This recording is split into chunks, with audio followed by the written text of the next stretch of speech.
Om Shanti students, I welcome you again to your online English class. Now let me tell you about today's topic, like what are we going to study? Today we are going to study about nouns countability, which will include countable nouns and uncountable nouns. Next, we are going to study about nouns gender, which will include masculine and feminine gender, plus common and neuter gender. Neuter gender can also be named as neutral gender. But before we move further with our today's topic, I would like to do a quick revision of yesterday's topic with you. Yesterday we studied about nouns. I told you what nouns are. Nouns are naming words. A noun is a name of a person, place, animal, or a thing. Anything that includes quality, material, collection, state, and an action will be known as your nouns. We also discussed many examples yesterday. Another thing we discussed was a noun phrase. I told you that a noun phrase is usually longer than a single word. Why? Because it consists of an adjective or a determiner along with your noun. We also shared an example where I told you what the noun phrase is. The example was a good teacher loves his pupil. And here, what was your noun phrase? A good teacher. Why? Because it had good as your adjective and teacher as your noun. Then we studied about different kind of nouns. We studied about proper noun. A proper noun is the name of a particular person, animal, place, or a thing. We also studied about common noun. A common noun which refers to any and every person, place, animal, or a thing of the same kind or class. Then we also studied about collective nouns. A collective noun is the name of a collection or a group of person or things of the same kind. Then we also studied about material noun. A material noun is the name of a material or a substance the things are made up of. Name of any material or a substance or an ingredient from which the things are made up of. Like from gold, your jewelry is made. From wood, your furniture is made. Right? So likewise. We also discussed a point in material noun that there is a difference between common noun and material noun. What was the difference? That common noun can be counted, but material noun is an uncountable noun. It cannot be counted. Then we also studied about abstract noun, which defines your quality, state, concept, and your emotions. Now students, let's begin with today's topic. Nouns countability. Nouns are of two kinds from the view of countability. A. Countable nouns and B. Uncountable nouns. Countable nouns that can be counted in numbers and uncountable nouns that cannot be counted. So we have here few examples of countable nouns. A book, one book, two books. So you can count the number of books here. Then we have an egg, one egg, two eggs. Here you can count the number of eggs. Generally, a noun used in answer to the question how many, okay? To the question how many is a countable noun. For example, how many films did you watch? I watched 6 films. How many flights are there from here to Delhi? There are only 2 flights. Common nouns and collective nouns. Remember this. Common nouns and collective nouns are largely means they can be counted easily. So they fall under the category of countable nouns. Now, what are uncountable nouns? Nouns that cannot be counted are your uncountable nouns. For example, yesterday also we discussed milk, water, ink, sugar, butter. See, you cannot say milk, a milk, one milk, two milk, one water, two sugar. You can count the quantity, but you cannot count the noun. Okay.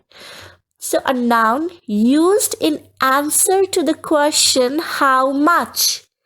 Now when it was how many, then you were supposed to give the answer in the form of countable nouns. But when the question is how much, then you have to give the answer in the form of uncountable nouns. For example, how much milk do you need? We need a liter of milk. So when we refer to the quantity, when we refer to the quantity of these items, we use value of measurement which are countable. Like I told you, you can measure the quantity, but you cannot measure the noun. Here, what value did we use for the measurement of the quantity? Liter. Okay. Note this also, material noun and abstract nouns are your uncountable nouns. Now your common noun and collective noun are your countable nouns, but your material and abstract nouns are your uncountable nouns. And so are your proper nouns. Though they can be used as countable nouns, but only in some special cases. For example, there are 2 Indias. 2 Indias, how? The rural India and the urban India. So here, India is a proper noun, but we have used it in the form of the countable noun. This is a special kind of a situation where we used it in the form of the countable noun, but otherwise it falls under the category of uncountable nouns. The certain nouns can be used both as countable and uncountable noun depending on the context, right? For example, uncountable, I prefer chicken to fish. Now you cannot count what chicken, like 1 chicken, 2 chicken, what exactly what, and how many fishes. You cannot. But when we put it in the context of a countable noun, then we say these chickens are lovely. Now these can be counted. I can say these 4 chickens are lovely, or 5 chickens are lovely. So here, did you understand the difference? Both the situations are different, and in both the situation, one situation refers to your uncountable noun and another situation refers to your countable noun. One more example I'll give you. Petrol catches fire easily. Now here your fire falls under the category of uncountable noun, whereas in the other example, shall we make a fire out here? Here your fire falls in the category of countable nouns. So likewise, in different contexts, these nouns can be used either in the countable form or the uncountable form. Now let's come to the another subtopic, which is your nouns gender.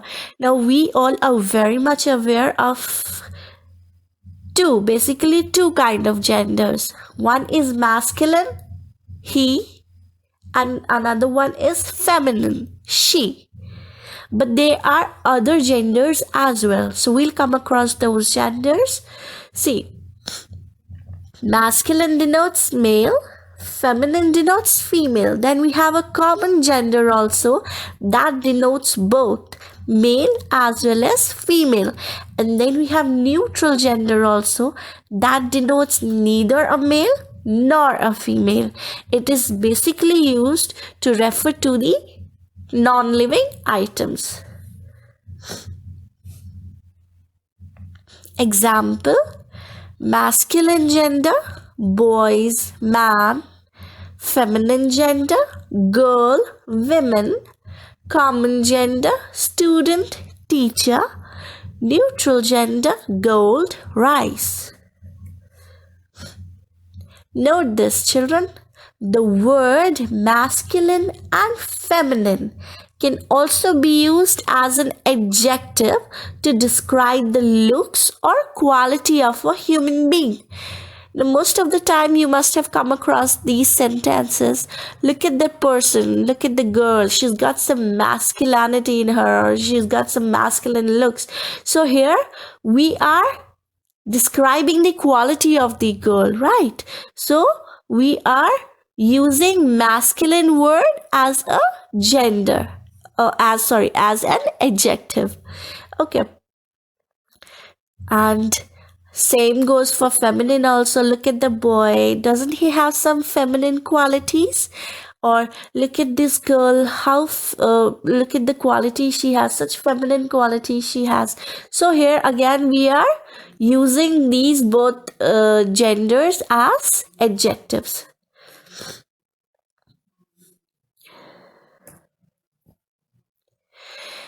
Masculine and feminine form.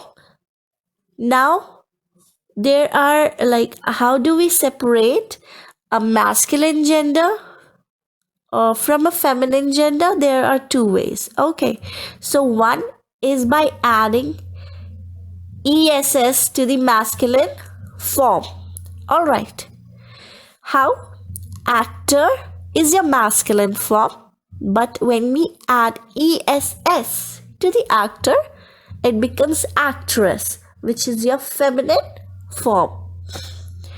Lion, lioness; master, mistress; priest, priestess; tiger, tigress; baron, baroness. All right, so here when we add ess to the masculine gender, then it gets converted into your feminine gender.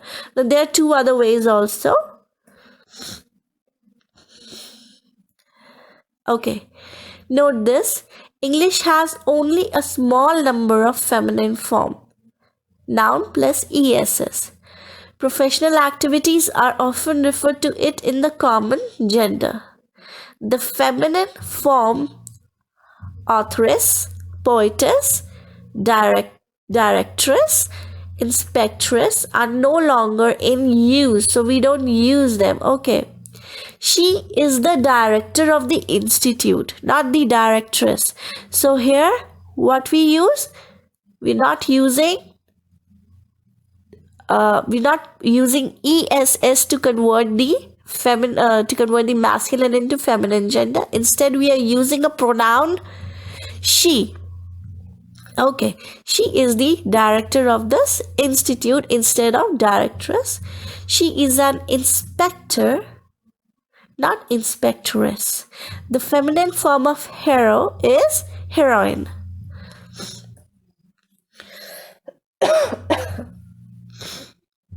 Now another form where we can separate feminine gender from masculine gender is by adding she, girl or woman to the gender. How?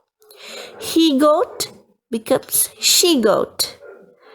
Student become girl student. Businessman becomes business woman. Policeman becomes police woman. Sportsman becomes sports woman. So likewise. Now in many cases, feminine form is not at all derived from the masculine form.